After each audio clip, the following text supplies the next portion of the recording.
Assalamualaikum warahmatullahi wabarakatuh. Saya Muhammad Wildan Oki Navalino, semester 2 B akan mereview mata kuliah hukum pidana bab 4 hubungan sebab akibat, kausalitas atau kausalitaid. Tujuan dari ajaran sebab akibat adalah untuk menentukan hubungan antara sebab akibat, yang berarti menentukan ada atau tidaknya tindak pidana, dan untuk menentukan pertanggungjawaban pidana seseorang atas suatu akibat tertentu yang berupa suatu tindak pidana. Teori-teori kausalitas. Teori conditio sine qua non atau teori ekivalensi atau teori syarat mutlak atau Bedingungsteori.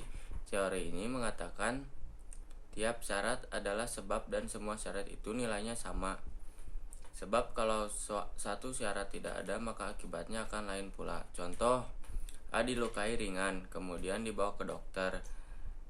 Di tengah jalan ia kejatuhan genting, lalu mati. Penganiayaan ringan terhadap A itu juga merupakan sebab dari matinya A. Teori individualisasi. Teori-teori ini memilih secara post actum inconcretal,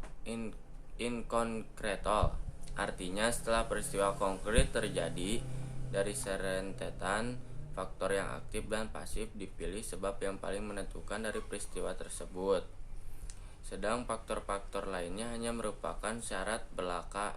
Penganut-penganutnya tidak banyak, antara lain Blackmayer tahun 1885 mengemukakan sebab adalah syarat yang paling kuat.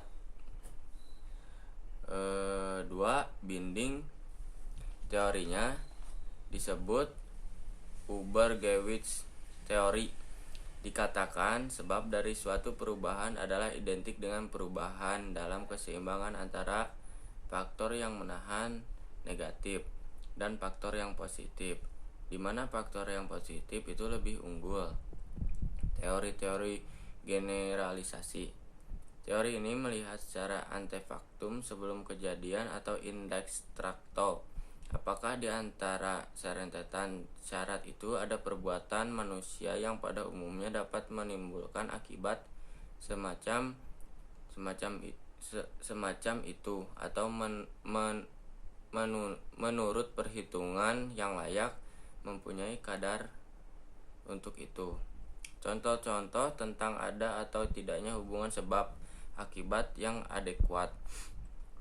A. Suatu jotosan yang mengenai hidung biasanya dapat mengakibatkan hidung keluar darah. Akan tetapi apabila orang yang pukul itu menjadi buta, itu bukan akibat yang adekuat. Ini suatu akibat yang abnormal yang tidak biasa. Untuk itu diperlukan ukuran yang didasarkan pada A. Penentuan subjektif, yang dianggap sebab adalah apa yang oleh pelaku dapat diketahui atau diperkirakan bahwa apa yang dilakukan itu secara umum dapat menimbulkan akibat seperti itu. Jadi pandangan atau pengetahuan pelakulah yang menentukan akibat dari suatu sebab. Tokoh pandangan ini adalah von Kris.